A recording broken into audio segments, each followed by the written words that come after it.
La Fundación Nuestro Oxígeno está presentando La vida en nuestro medio, nuestro oxígeno. Continuamos con nuestro oxígeno, la vida en nuestro medio.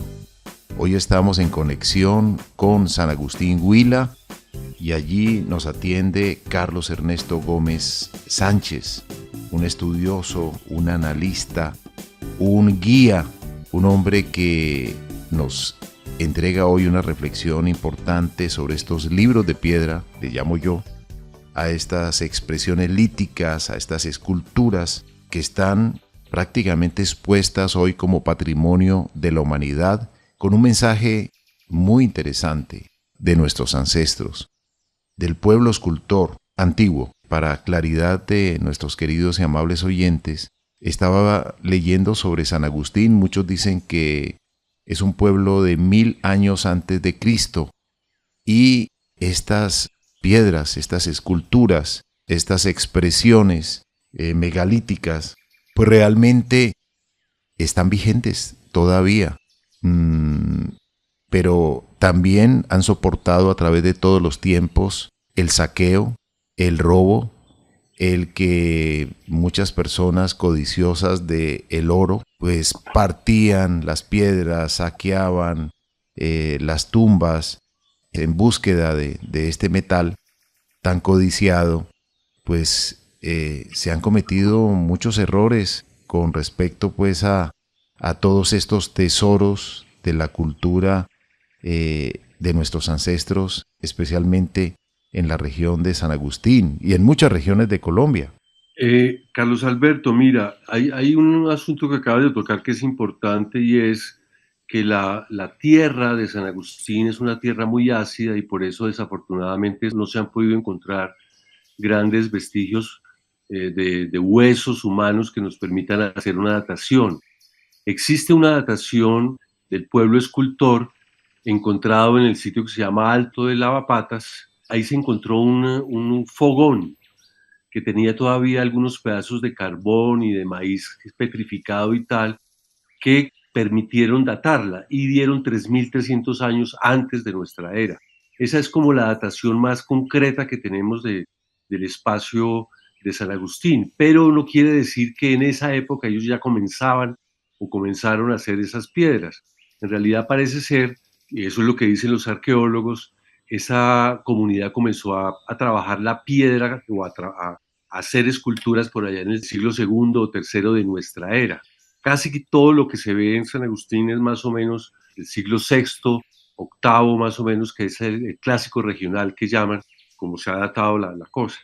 Lo cierto es que evidentemente los ancestros no tenían ningún interés en el oro, y por eso es evidente que esas excavaciones o ese saqueo es muy probable que solo haya empezado con los españoles. Hay que decir que los españoles pasaron por primera vez en San Agustín más o menos a 1530 y tanto, 36. Y San Agustín como pueblo, digamos que según Vicente González, en 1601 fue la primera fundación de San Agustín, y allí, por supuesto, es muy probable que ya comenzaran a haber excavaciones. Como tú bien lo has dicho, el interés era el oro, ni las piedras, ni los huesos, ni los vestigios arqueológicos allí eran importantes, sino el oro. Desafortunadamente para ellos y para nosotros también, en el sentido de que ese oro no era muy valioso porque era tumbaga, es decir, era la mezcla entre el oro, el cobre y esto, pero sí figuras que tenían un significado muy importante. Los españoles desestimaron porque por lo menos no hay escrituras alrededor, o no hay nada escrito alrededor de estos vestigios antes de 1757, que un cura, Fray Juan de Santa Gertrudis, escribe por primera vez sobre estos vestigios y habla de ellos como si fueran obispos y los nombra diabólicos. Y tal vez esa es una de las razones por las cuales los campesinos que comenzaron a encontrar piedras por todas partes en el macizo colombiano, lo que hacían era básicamente llevárselas al sacerdote. Por lo menos en San Agustín concretamente es lo que sucedió. Ya en 1880 y pico, los que iban a buscar la quina, cuando no tenían ya trabajo para la quina, lo que hacían era ir a guaquear. Guaquear es precisamente buscar entierros para sacar el oro que había allí, pero seguramente no encontraron mucho oro y muchos problemas para sacar semejantes piedras tan grandotas que hacen los montículos y que hacen las escenas funerarias que allí hay. Él fue el primero que habló, pero hay que decir que después de él vinieron muchos y el mismo Sabio Caldas estuvo allí, luego Agustín Codazzi, que fue el que hizo la cartografía, fue el primero que realmente dibujó y realmente describió lo que vio allí en San Agustín, y después muchos otros. Pero hay que hablar de un personaje que se llama Konrad Teodoro Preuss, alemán, etnógrafo, que en 1913 llegó a Colombia como funcionario del Museo Etnográfico de Berlín a buscar piezas para darle sentido a ese museo. Hay que recordar que desde el siglo XIX los europeos, sobre todo las grandes potencias, que ya en ese momento se disputaban imperios y todo esto, para ellos era muy importante reunir piezas que demostraran la sabiduría o digamos que mostraran un poco la vida del ser humano en el planeta, y comenzaron a construir museos. Para ellos era, digamos, lo más importante porque así podían demostrar qué tan lejos habían llegado como imperio. Entonces Preuss llegó a San Agustín, por supuesto, muy dateado ya, como les digo, por Agustín Codazzi, por el Sabio Caldas, por Schultz, por otros alemanes e incluso peruanos que ya habían venido aquí. Llegó y de diciembre a marzo, o sea, de 1913 a 1914, en menos de 4 meses o algo así, el hombre hizo más o menos 60 excavaciones, y de esas 60 excavaciones se llevó varias estatuas, digamos, se llevó 22 estatuas de San Agustín, y luego más tarde fue al Nariño y se llevó otras 13, es decir, hay unas 30 y tantas estatuas en el Museo Etnográfico de Berlín.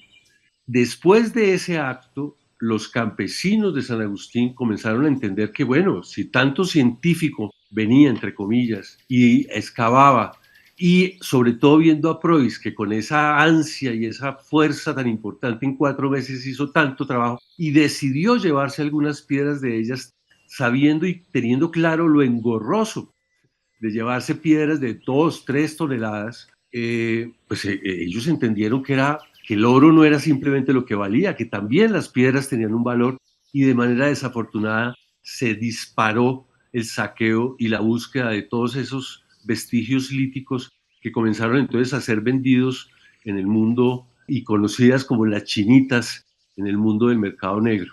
Y eso, por supuesto, ha hecho que se pierda mucho contexto y mucha información sobre quiénes éramos nosotros, quién era ese pueblo escultor, de dónde venía toda esa interés e importancia de hacer semejantes trabajos tan importantes, porque entre otras cosas nosotros nos concentramos en los vestigios líticos, pero evidentemente el trabajo de ingeniería para hacer los montículos que hicieron, ellos buscaron siempre las altitudes, por eso se llama alto de las piedras, alto de los ídolos, alto de lavapatas, todos son altos, porque ellos siempre buscaron los altos para hacer esto, y ellos aplanaban el alto para hacer todas las puestas en escena funerarias, si quieres, y luego las cubrían. Y este trabajo de ingeniería es bastante importante, y de ese casi hablamos poco, hablamos muy poco. Y esa es la razón por la cual casi que todo lo que vemos hoy en día ha sido muy movido. Afortunadamente, o digamos, ya en los años 30, en 1935, el gobierno colombiano entendió la importancia de esos vestigios y comenzó a comprar los terrenos de lo que hoy son los parques. Pero hay que decir que incluso los presidentes antes, por ejemplo José Hidalgo López, en 1905, 1907, él decidió llevarse o traerse para acá a Bogotá unas cuantas estatuas de ellas que están todavía aquí en el Museo del Oro, por ejemplo, podemos ver una de ellas, tal vez la más interesante, que es la que llaman el escultor. Y pensando eso, que había que mostrarle a Colombia nuestros orígenes, porque hay que recordarlo también que en ese momento se acababa la guerra de los 1000 días y él necesitaba que hubiese unidad de nación, unidad de Estado, de país, y entendía que de todas maneras los indígenas hacían parte de él. Entonces las trajo aquí a Bogotá como conmemoración de ese primer centenario de la independencia de 1810, aunque las trajo antes, 1907, 1908, algo así. Pero quiere decir que sí, que han sido saqueadas, muy movidas y que siguen siendo de mucho interés. Afortunadamente ya hay ley y legislación que impide que se pueda estropear de esa manera ese legado. Afortunadamente hay la legislación que protege el patrimonio cultural de la nación, y en buena hora. Entérese del tema a tratar en cada emisión. Búsquenos en Facebook como Nuestro Oxígeno Oficial. Nuestro oxígeno. Sabes que estaba leyendo un poco sobre los libros antiguos que hablan de las misteriosas esculturas de San Agustín. Y en muchos apartes dicen: no sabemos de dónde llegaron ni quiénes fueron. Vivieron hace miles de años en pleno macizo colombiano, cerca del río Yuma, el Magdalena, con sus instrumentos para esculpir como única arma. Siempre será un misterio porque se marcharon de un día para otro, sin previo aviso, dejando en el lugar bellas esculturas que desde entonces adornan el Parque Arqueológico de San Agustín y su área de influencia, uno de los mayores complejos de monumentos megalíticos de la América precolombina. Y hay un poco de historia. Dice que en 1537, tras visitar la zona con la expedición del general García de Tobar, Fray Juan de Santa Gertrudis, en su libro Maravillas de la Naturaleza, fue el primero que escribió sobre estas esculturas, aunque claro, vio lo que vio. Veo 3 obispos de medio cuerpo hasta la rodilla, de piedra con una mitra y la mitra alrededor con un galán labrado, y en medio de las mitras de un lado y de otro, un engaste en donde estarían tal vez engastadas algunas piedras preciosas como esmeraldas y amatistas. Cierro comillas. Muchos años después, el colombiano Francisco José de Caldas también visitó el lugar, pero quien de verdad le daría a conocer al mundo fue el etnólogo alemán Konrad Theodor Preuss, quien en 1913 fue el primero en realizar trabajos de excavación con fines científicos, que fue lo que usted nos explicó hace un momento, pero la historia siempre habla de misterio de las esculturas de San Agustín. Sí, pero digamos que yo quisiera llamar la atención sobre varios asuntos. El primero es que, si bien se dice que Preuss fue la primera persona que le mostró al mundo esto, digamos lo que había aquí, no es cierto. Tampoco es cierto que haya sido el primero que estudió juiciosamente la cosa. Hay que decir que él no era arqueólogo, él era etnógrafo y hizo trabajos muy importantes en etnografía aquí con los Kogi, con otra cultura en la Amazonía. Él grabó algunos cantos de ellos en esa época y esos son estudios muy importantes. Sin desmeritar todo eso que él dice, hay que decir que ya hubo antes de él, por ejemplo, estuvo un alemán, un suizo alemán, Stubel, que se llamaba Johann von Schudi, y un peruano, Mariano de Rivero, que escribieron un libro en 1851 que se llamaba Antigüedades Peruanas, y particularmente Mariano de Rivero hizo unos dibujos y los muestra en ese libro sobre la escultura que está hoy en el Museo del Oro, que es la escultura del el escultor que llamamos. Él estuvo inicialmente allá en el Parque de San Agustín y es ahí donde lo dibuja Schudi, que ellos fueron los que realmente mostraron el primer dibujo de San Agustín, pero luego después, por ejemplo, que es muy importante, el general Márquez hizo unos estudios muy importantes sobre Carlos Cuervo Márquez en 1887, y que fue el primero que realmente estudió y mostró la cosa. Gracias a ellos y a Agustín Codazzi, entre otros, que fue que Preuss llegó allí y que lo mostró. Lo que pasa es que Preuss, que entre otras cosas muy jocosamente se le llama el ladrón honesto, porque habiendo debo decirlo, me parece que es importante decirlo, que ya en 1908 ya existía una legislación que impedía sacar las esculturas de aquí, y Preuss, como a él lo cogió la Primera Guerra Mundial aquí, él estuvo en San Agustín hasta estuvo en 1914, él solo se pudo llevar eso en 1919 más o menos, cuando acabó la Segunda Guerra Mundial, y ya había ahí también una legislación que le impedía, y él lo sabía, sacar esos vestigios.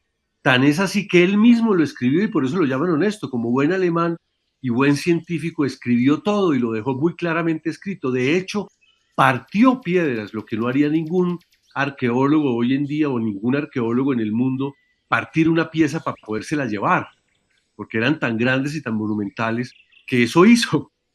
Entonces, ¿el qué hizo? Pues nada, él sí se llevó esas piezas, además de unos moldes, unas fotografías, y en 1920 y tanto hizo la primera, una exposición en el Museo Etnográfico de Berlín, que realmente era el museo de los oficios que llamaban allí, que no era el gran museo, pero él hizo esa exposición allí y fue muy exitosa en 1929.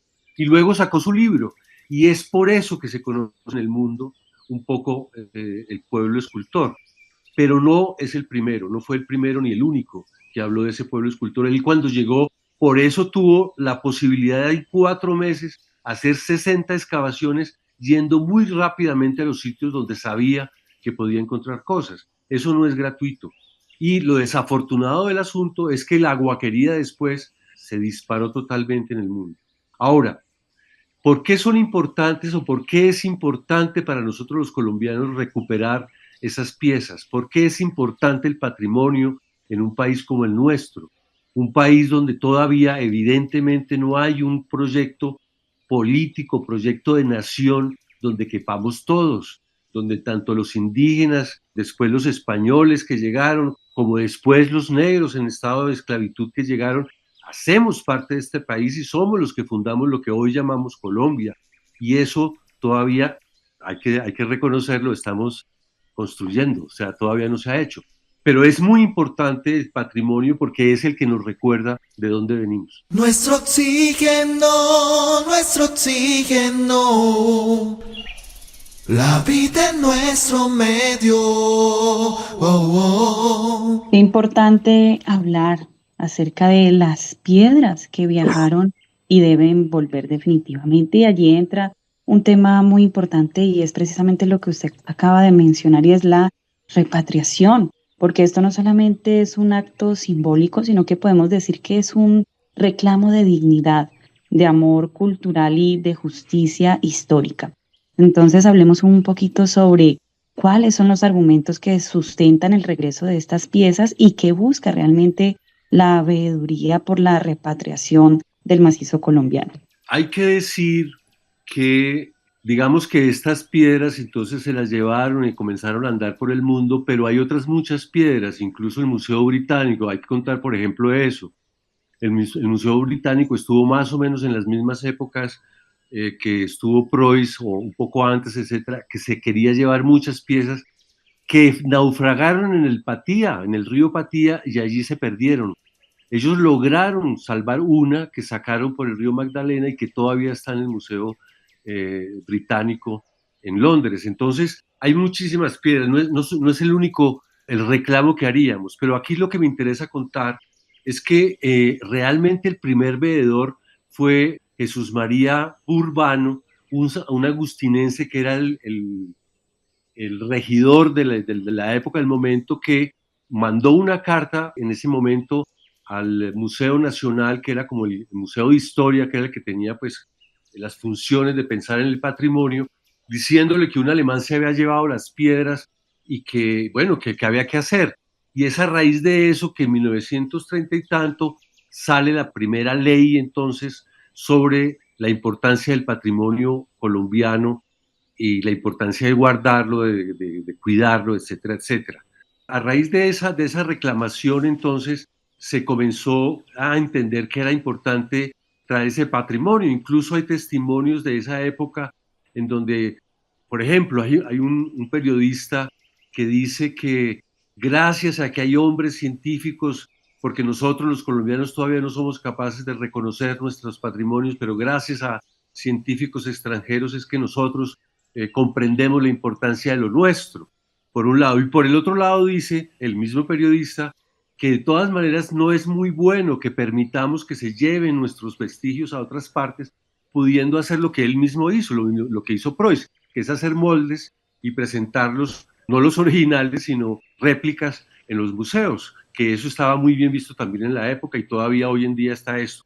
Entonces hay que decir que hasta 1992, que entonces aquí viene un personaje que es muy importante, que se llama David Dellenbach. Él es un nacido norteamericano, hoy colombiano, que vive en San Agustín, Y cuando él llegó allí al pueblo y conoció esos vestigios arqueológicos después de venir de Centroamérica, se enamoró de ellos y comenzó a estudiarlos. Y fíjese usted, él es el que en 1992 decide ir a Berlín a ver cómo están las piezas que se llevó Preuss. Y allá encuentra primero que no tenían muy claro, el museo no tenía muy claro dónde estaban todas las piezas, porque hay que entender que es un museo que igual sufrió la Segunda Guerra Mundial, que sufrió un poco de trasteos, y que está llena, o sea, San Agustín es un pedacito ínfimo, por decir algo, de todo lo que tienen ellos alrededor de patrimonio del mundo en general. Entonces él llegó allí y lo primero que le dijeron es que nosotros no sabemos realmente qué hay. En ese momento, en 1992, solo estaban exponiendo 3 de las piezas que él se llevó, porque las demás, como les digo, estaban rotas y bueno, tenían muchos problemas después de esa primera exposición que hicieron. Entonces casi todas ellas, aún hoy en día, el 90% de esas piedras están en los sótanos del Museo Etnográfico de Berlín, es decir, ni siquiera están expuestas. Pero todo esto es para decir que Dellenbach sí se puso en el trabajo de averiguar entonces dónde estaban, entonces la relacionó, logró e hizo un primer catálogo de esas estatuas, catálogo que no se había hecho hasta el momento. Él volvió a Colombia con esa preocupación y siguió trabajando con su compañera, que es Marta Gil. Escribieron un libro que se llama El pueblo escultor, que se puede encontrar fácilmente en las librerías, donde cuenta un poco todo esto que yo estoy contando, pero finalmente lo importante de lo que estoy diciendo es que en el 2012, que ellos lograron sacar su libro en la Filbo, precisamente aquí en Bogotá, lograron también recoger unas 2.000 firmas para acompañar una petición en ese momento ya al ICANN y Ministerio de Cultura pidiendo la repatriación de esas estatuas.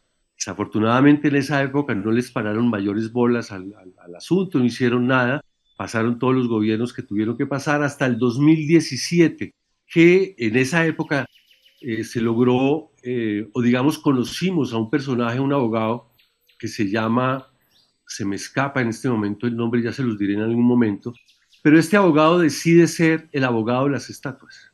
Y entonces plantea una acción popular que en el 2017 los jueces colombianos le dan la razón al pueblo.